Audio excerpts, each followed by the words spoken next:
नमस्कार दोस्तों, सदी के महत्वपूर्ण कवियों की श्रृंखला में आज हम एक वर्सटाइल कवि, साहित्यकार, कथाकार, पत्रकार, फिल्मकार, जिसे हम कहें बहुमुखी प्रतिभा का धनी, और हम सब साहित्य प्रेमियों का उदय प्रकाश, आज हम उनकी कविताओं के साथ हैं। आज मैं आपको कविताओं के माध्यम से उदय प्रकाश से परिचित करवाऊंगी।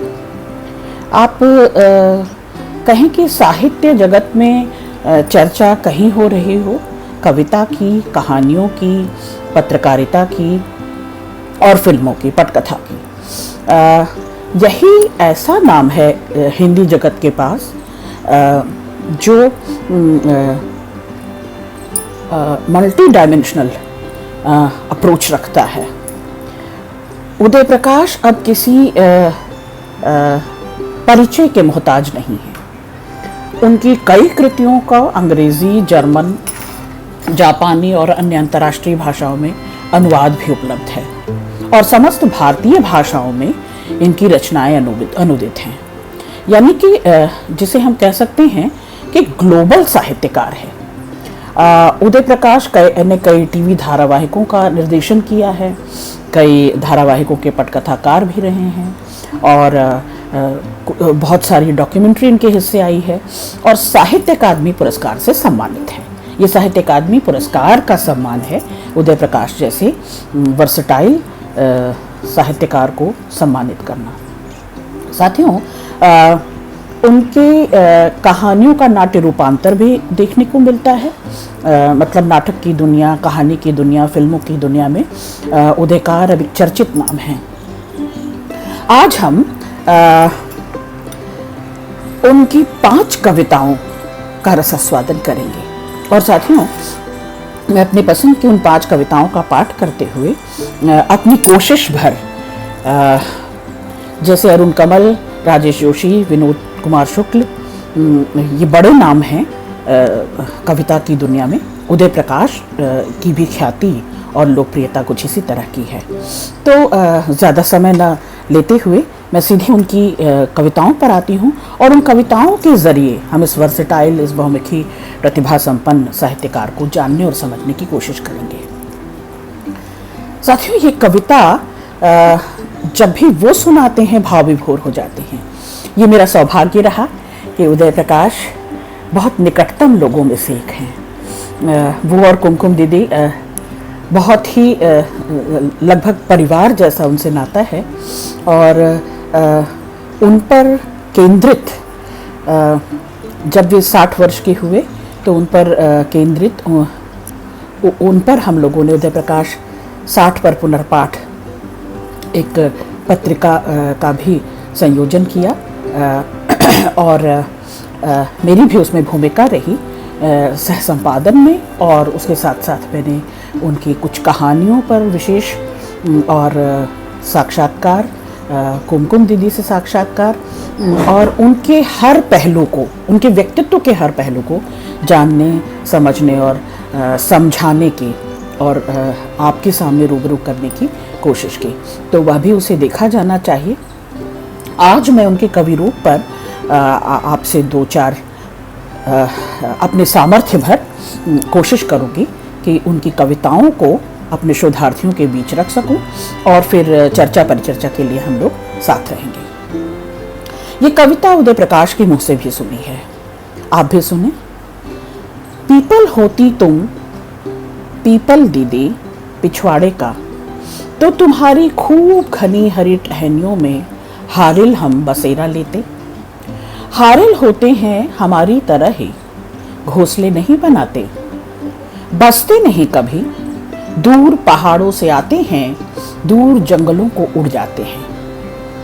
पीपल की छाह तुम्हारी तरह ही ठंडी होती है, पीपल की छाह तुम्हारी तरह ही ठंडी होती है दोपहर। डिबरी थी दीदी, डिबरी थी दीदी तुम हमारे बचपन की, अचार का तलछट तेल अपनी कपास की बाटी में सोख कर जलती रही। हमने सीखे थे पहले हमने सीखे थे पहले पहल अक्षर और अनुभव से भरे किस्से तुम्हारी उजली सांस के स्पर्श में। जलती रही तुम, तुम्हारा धुआं सूखती रही, घर की गूंगी दीवारें छप्पर के तिनके धुंधले होते गए। और तुम्हारी थोड़ी सी कठिन रोशनी में हम बड़े होते रहे। और तुम्हारी थोड़ी सी कठिन रोशनी में हम बड़े होते रहे। नदी होती तो हम मछलियां होकर किसी चमकदार लहर की उछाह में छुपते, कभी कभी बूंदें लेते, सीपी बन किनारों पर चमकते। तुम्हारे भीतर के ठोस पत्थर में जहां कोई सोता नहीं निझरता, हम ही पैदा होते थे, करते थे हलचल, हम ही उड़ाते थे पतंग। चट्टान थी तुम और तुम्हारी चढ़ती उम्र के ठोस सन्नाटे में हम ही थे छोटे छोटे पक्षी उड़ते हुए तुम्हारे भीतर। वहां झूले पड़े थे हमारी खातिर, गुड्डे रखे थे हमारी खातिर, मालदह पकता था हमारी खातिर, हमारी गेंदें वहां गुम हो गई थी। दीदी अब अपने दूसरे घर की नींव की ईंट हो तुम। दीदी अब अपने दूसरे घर की नींव की ईंट हो तुम। तो तुम्हारी नई दुनिया में भी होंगी कहीं हमारी खोई हुई गेंदें, होंगी कहीं हमारे पतंग और खिलौने। अब तो डिबरी हुई तुम नए आंगन की, कोई और बचपन चीनता होगा पहली पहल अक्षर, सुनता होगा किस्से और यूं दुनिया को समझता होगा।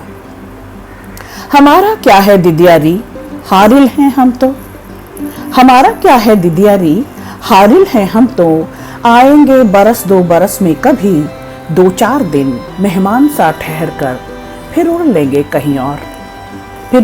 कहीं और। घोंसले नहीं बनाए हमने, बसे नहीं आज तक।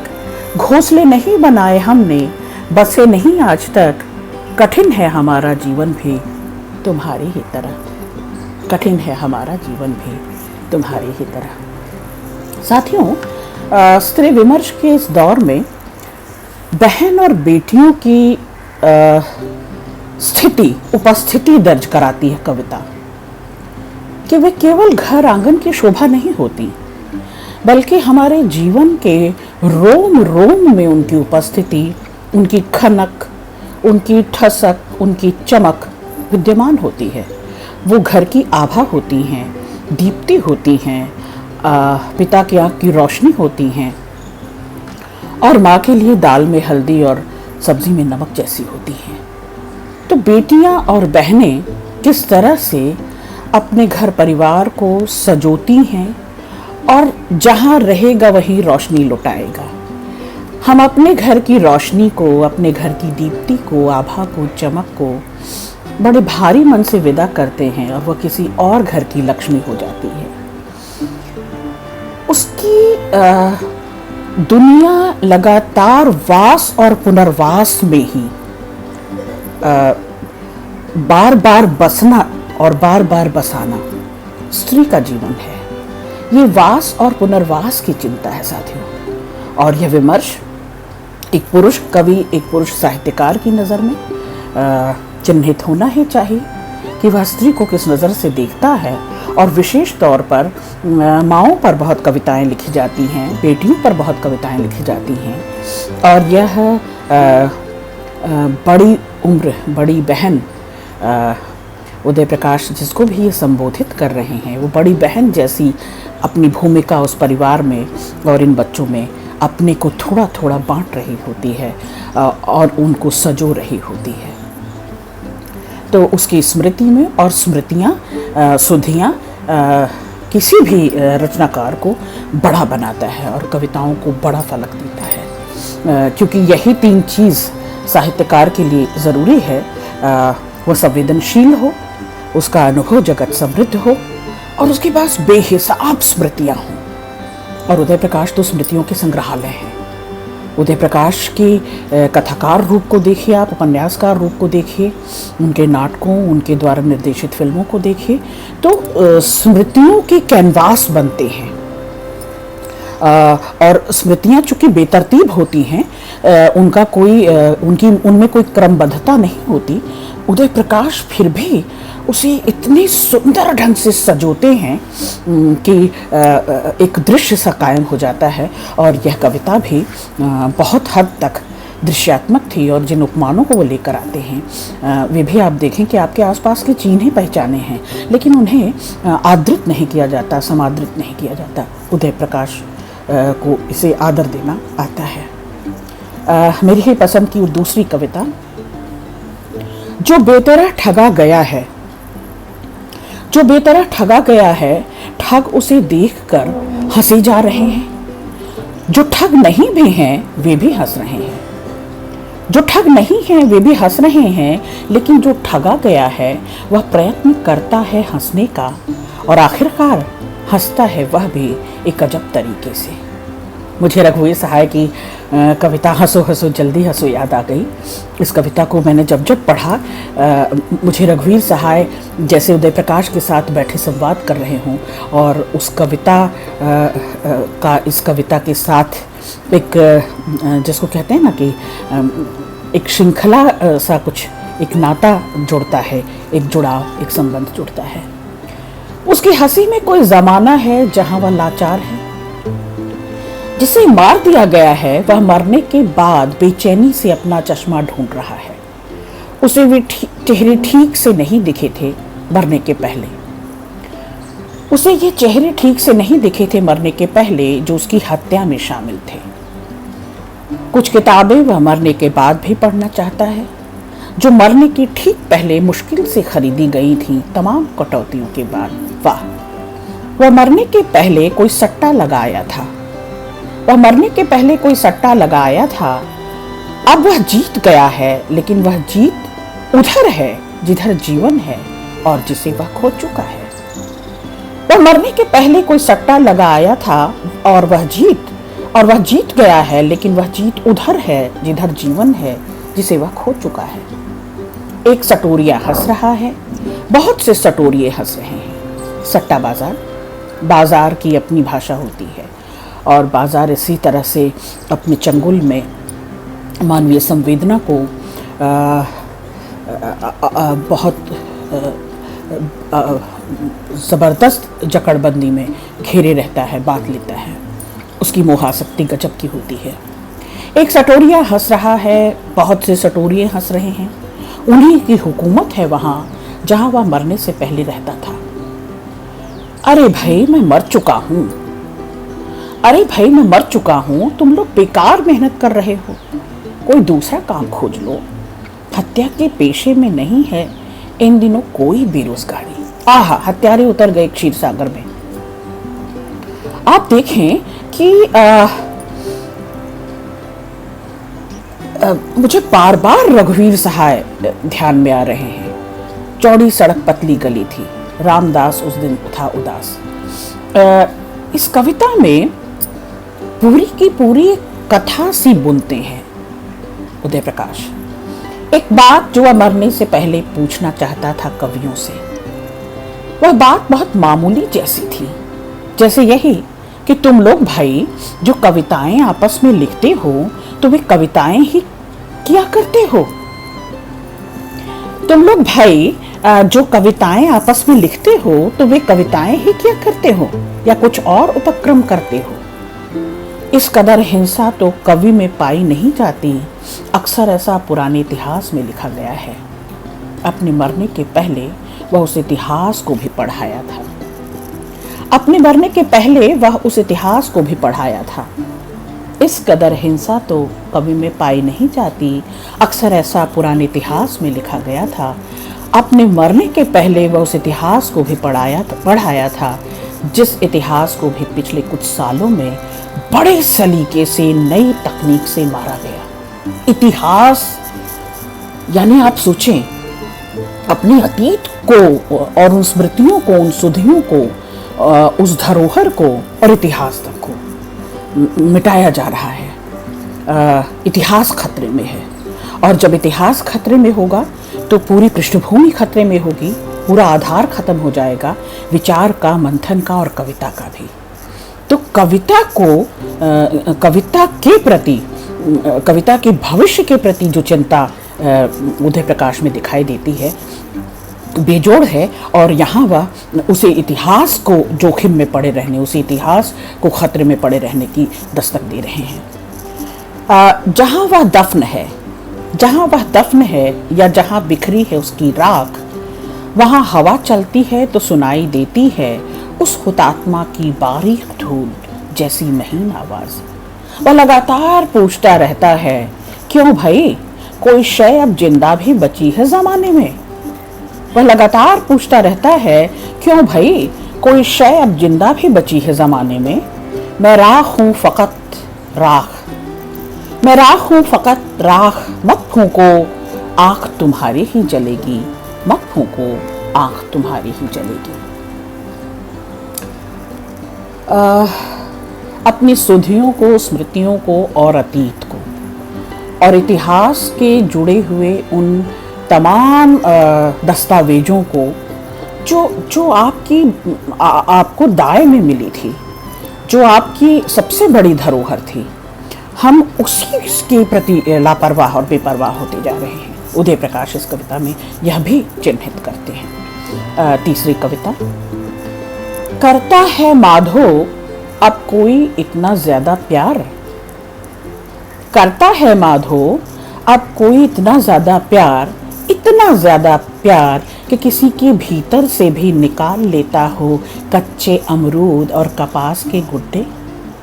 इतना प्यार कि कहने लगता हो कि संसार रंग बिरंगी टिकटों का एक एल्बम भर है, जो 45 साल की उम्र में खोज निकाले अपने स्कूल की कॉपी और उसके पन्नों से बनाए हवाई जहाज। इतना ज्यादा प्यार, इतना ज्यादा प्यार कि निगल जाए स्याही की दावत, शिराओं में बजे दूसरों को न सुनाई देने वाला शंख।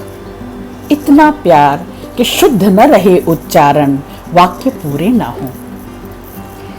तो माधो जब करता है कोई प्यार तो उसके हाथ से न तो उजड़ता है कोई घोंसला, न फूटता है कोई कांच का गिलास। ये महारोग है। अति सूधो स्नेह को मार्ग है जहानी को सयानप बांक नहीं। यहाँ अपने होने के एहसास को भुला करके ही बड़ी सिधाई से, बड़े सच्चे सुच्चेपन से, बड़े खरे ढंग से चलना पड़ता है। यहाँ बांकापन नहीं चलेगा, चतुराई नहीं चलेगी, कुटिलता नहीं चलेगी।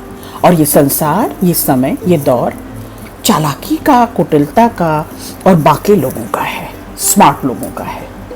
तो प्यार की गहराई को नापने के लिए, प्यार के उत्थान को पाने के लिए, प्यार की उड़ान भरने के लिए, प्यार को परिभाषित करने के लिए माधो जो उदय प्रकाश गिनाते जा रहे हैं, क्या आज के समय में भी वह दिखाई देता है?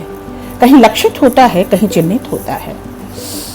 इतना ज्यादा प्यार के निगल जाए स्याही की दवात, शिराओं में बजे दूसरों को न सुनाई देने वाला शंख।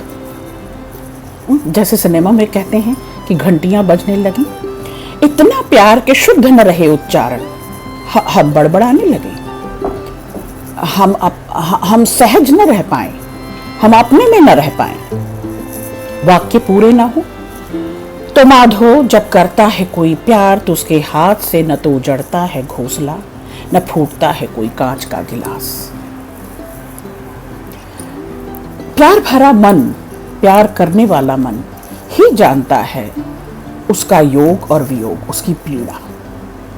तो ये कुछ ऐसा ही कष्ट है, ऐसा ही पीर है, पीड़ा है कि जब अपने को मिल जाए और हम सराबोर हों उससे, तो हम दूसरों को इससे आहत नहीं होने देते। जिस दुख से, जिस दर्द से, जिस पीड़ा से हम गुजर रहे होते हैं, हम कभी नहीं चाहते कि वे भी इसमें आहत हों। न हो सकता है, न हो सकता उसके हाथों कभी तिनके का भी अनिष्ट। तो माधो जब करता है कोई प्यार तो उसके हाथ से न उजड़ता है कोई घोंसला, न फूटता है कोई कांच का गिलास, न हो सकता है उसके हाथों कभी तिनके का भी अनिष्ट। तो इस दौर में, इस भागम भाग में, इस संसार में कौन है अब लबालब इस प्यार से? कौन है इतना सौभाग्यशाली कि जिसका मन वैसा ही हो, प्यार करने का सुपात्र हो, प्यार करने के काबिल हो?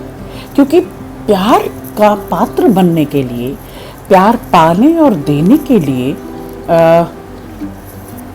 सुपात्र होना पड़ेगा, वो जोखिम उठाना पड़ेगा, निष्पाप निष्कलुष होना पड़ेगा। ये पारदर्शिता तो होनी पड़ेगी। और यदि नहीं है और मन में बाकापन है, चालाकी है, चतुराई है, पा लेने की ही, आसक्त होने की, जकड़ लेने की, बंधन में बांधने की अगर कोई इच्छा है तो वो प्रेम प्यार नहीं है। चौथी कविता मेरी पसंद की, बहुत अच्छी कविता है। इसको रिदम में उदय प्रकाश सुनाते हैं। हालांकि उदय प्रकाश गद्यात्मक कविताएं लिखते हैं। मैंने कहा ना कि वे बहुत अच्छे कथाकार हैं, नाटककार हैं, फिल्मकार तो हैं ही। तो और कविता में भी लगता है कि कोई पटकथा चल रही है। कविता में भी लगता है कि इस दृश्य के बाद अब कौन सा दृश्य। वो जिज्ञासा, वो कौतूहल हमारी लगातार बनी रहती है। जैसे वो दृश्य बनाते जाते हैं और क्रम से उसे लगाते जाते हैं, एडिट करते हैं उसको। उदय प्रकाश की कविताओं में ये खूबी देखने को मिलती है।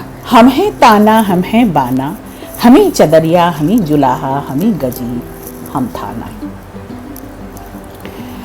नाद हमी, अनुनाद हमी, निःशब्द हमी गंभीरा, अंधकार हम चांद सूरज, हम कान्हा, हम मीरा। हमें अकेले, हमें दुकेले, हम चुग्गा, हम दाना। हम है ताना, हम है बाना, हमें चदरिया, हमें जुलाहा, हमें गजी, हम थाना। मूल फूल हम, रुत बादल हम माटी, हम पानी। हमें यहूदी शेख बर, हमन हरिजन, हम क्रिस्तानी।